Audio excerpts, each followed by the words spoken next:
name's Fiona, welcome to the channel. I thought today we could have a cozy draw and chat afternoon. I'm working on this coloured pencil piece today and I wanted to chat to you about art block. I went through a phase a few years ago where I just couldn't draw at all for at least 6 months or so, I think it was, but I got past it and I just wanted to talk about some of the things that helped me through that art block in the hopes of helping you too, because I know this is a really common thing. And when I say art block, I'm talking about visual art type stuff, drawing and painting, but I think some of this will probably also apply to other types of creative block, like writer's block, and just generally losing motivation for things that you used to be passionate about. So what is art block? Let's break it down, because I think it's a pretty broad term that can cause a bit of confusion because people use it to describe different things. But I think it's just that it can take different forms for different people, and we are all pretty much talking about the same thing. Art block can look like maybe you are able to force yourself to sit down and draw, but you just hate everything that comes out. Or maybe you freeze up at the sight of a blank page and you can't force yourself to do anything with it and you really cannot draw at all. Or maybe you can actually still draw very well, but the joy just isn't there anymore. You aren't getting anything out of it and you don't see the point. I think all of these are different, but I think they all count as art block. And art block can have all kinds of causes as well. For me, when I went through my big art block during the pandemic a few years ago, I couldn't draw for most of a year. For me, it was a loss of conviction. I think for a lot of us, the pandemic made us reevaluate our lives. I just graduated from my illustration degree and I didn't know what I was doing, and I was feeling a lot of almost like what's the point, and feeling like no matter how hard I tried, I wouldn't be able to get my art to a place where I was truly happy with it. I could still draw, but at the time it felt pointless and kind of silly. Like I wasn't happy with how the art looked, but I didn't know how I wanted it to look either. Yeah, it really felt like I was just kidding myself that I could even be an artist. But at the same time, I also knew that an artist was what I was supposed to do, and I couldn't picture myself being passionate about anything else. It was just really uncomfortable with lots of contradicting feelings, and just long story short, I just stopped drawing for a really long time. And if you're an artist, if that's the main thing you do with your life, either as an art student or as a professional creative type, art block can be kind of terrifying because it feels like you've lost a core part of who you are. As artists, we tend to identify our whole sense of self with our art. So when it feels like we're losing that, it's like the rug has been pulled out from underneath you and you have no idea who you are or what to do with yourself. That sounds kind of dramatic, but that's how it feels. And the thing about art blocks is, when you're on the other side of them, you realise how temporary they are.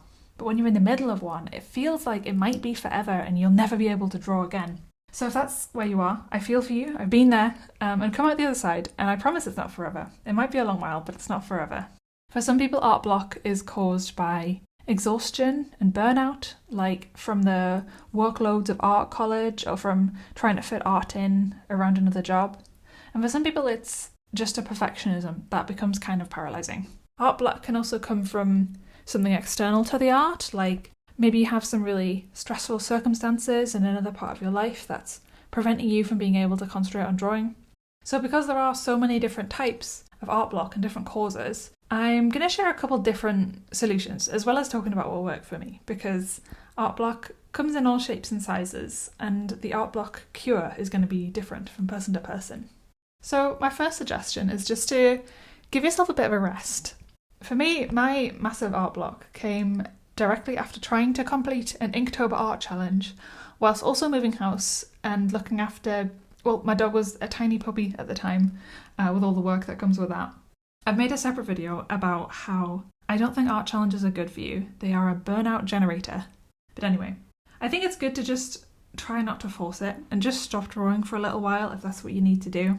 If you've seen the movie Kikis Delivery Service, which I talk all the time about, it's my favourite film, the whole film is kind of a metaphor for creative block. So Kiki, the main character, she loses her ability to fly, and she ends up talking to an artist called Ursula about artist block. Ursula has some amazing advice for this situation, which I'm just going to straight up quote right now. So she says, "Stop trying, take long walks, look at the scenery, doze off at noon. Don't even think about flying, and then pretty soon you'll be flying again." The idea here is to just chill out. If it's not happening, it's not happening.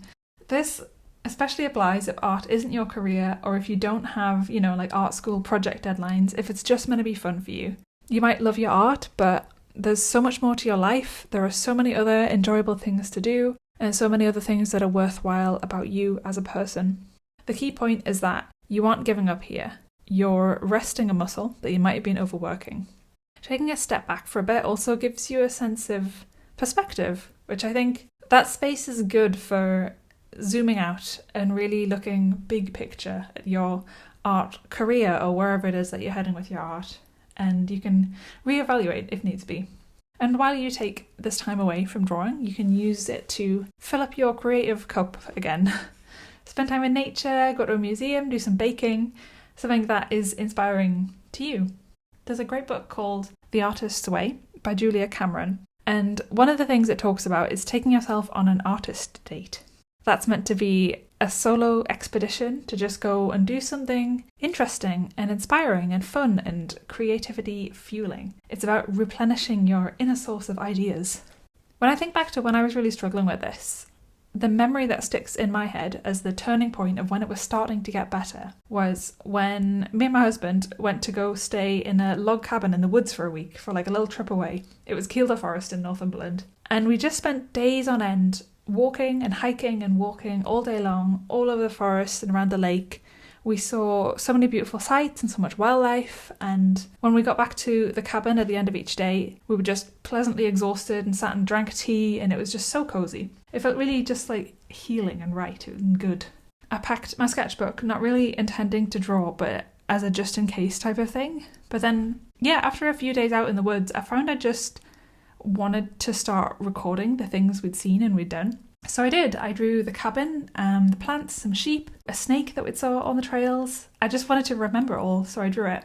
And I'm not saying that was just my art block magically cured from then on, but it really felt like the starting point, the turning point, and things started to get better after that. But maybe the idea of taking a break or going away somewhere doesn't work for you because you have to draw, either for work or for school. You're burned out, but you cannot take a break. I've been there as well. That's what art college was like. For this, I would suggest bringing more studies and artist warm-up exercises into your routine. For me, the most common form of art block that I've struggled with has always been that I do still feel the ability to draw, I just don't have any ideas, and I don't think anything I'm coming up with is good. So doing something like life drawing or sketching the room around you or your pet, it takes away the pressure of needing to come up with an illustration concept. It's just something that's right there in front of you.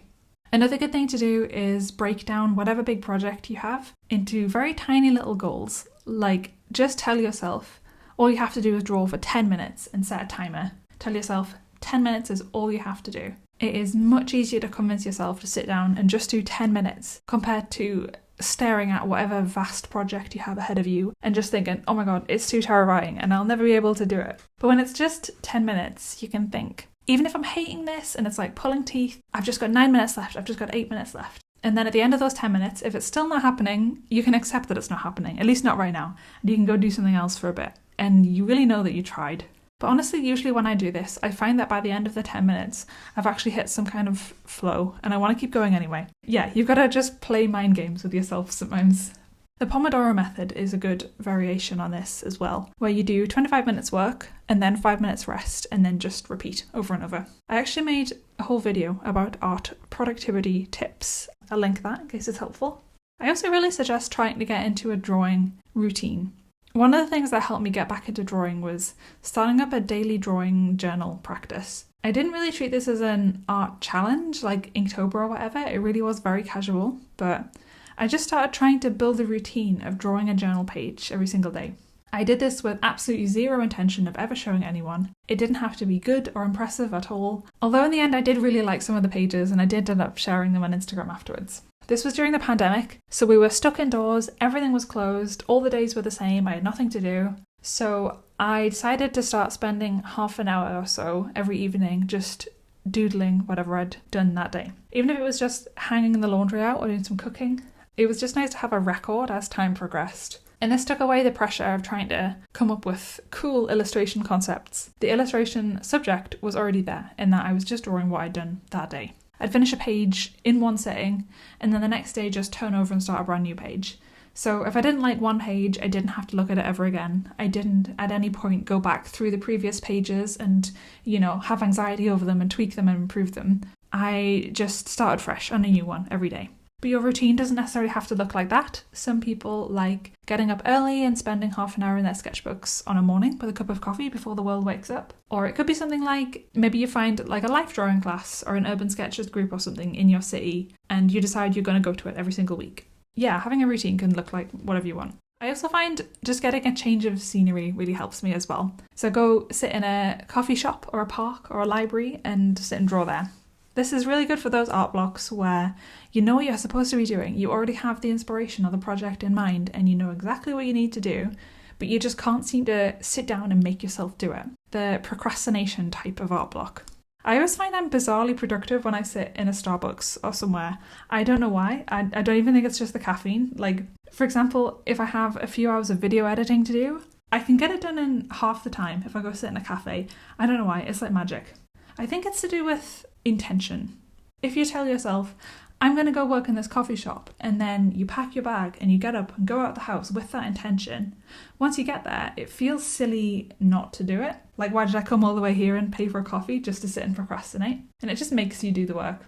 So yeah, give it a try. If you've got a nice coffee shop in your area or a library or something like that, just a change of scenery really snaps your brain into a new framework. If it's a drawing that you're working on, I know it can sometimes feel a little bit awkward to draw in public, but I promise nobody really cares what you're working on. And if they do notice, they probably just think it's cool. I made a whole video about building confidence in working on your art in public. I'll link that one as well. Okay, so here's something that I think applies to everyone, not just artists. Get off social media. I really think social media it's the cigarettes of our generation. There are so many studies coming out about how bad for our brains it is. And I do get the irony of me saying this on YouTube. But I think we can all try and be more intentional in how we use social media. I don't think we necessarily have to quit altogether, but I know that I always feel at my worst when my average screen time is at its highest. There's a real correlation there. Being an artist on Instagram is a double-edged sword. On one hand, artists now have access to audiences and opportunities and customers that they would never have had the chance to come into contact with 20 years ago. You hear stories of crazy talented people springing up out of nowhere and going viral and launching into wild success. And that's amazing for them that could happen because, in the past they probably would have ended up in more like normal, practical type of jobs. But on the other hand, as an artist, we now have the ability to open up our phone and instantly be inundated with a never-ending, overwhelming stream of amazing art from some of the most talented artists in the world, like the 1 in a million type of successful artists, the kind of people who in the past you might have only met 1 or 2 of ever. Now you can see 50 of them in 2 minutes as soon as you open your eyes in the morning. And that's not normal. That's doing something to our brains. That standard becomes the norm in your head, and I think our brains aren't equipped to deal with that, and it makes us feel terrible. It gives us a really skewed idea of what normal levels of skill and success really are. And that's what causes the freezing up, what's the point type of art block. You don't have to be one of these ridiculously talented people to be a happy working artist, and you don't need to be comparing yourself to these people. Basically, as a rule of thumb, when you're scrolling, as soon as you start to feel like, oh no, I'm behind, I'm not doing as well as other people, or if you start to feel bad about yourself in any way, throw your phone into another room. Ask a family member to hide it for a few hours. For me, I still have Instagram, but I have some screen time restrictions set up on it. I can't go on until after 6 p.m. and I can't spend more than 45 minutes a day on it. And that's working really well for me. This is enough for me to feel reasonably connected with my friends and a handful of artists that I like, and I can chuck up my own pictures, but then that's it. I put it down and that's enough. And if I waste my 45 minutes of doom scrolling and then the app kicks me out before I have time to do what I wanted to do, that's on me, and I have to wait till tomorrow to post my pictures. And it's like training me to use my time effectively on there.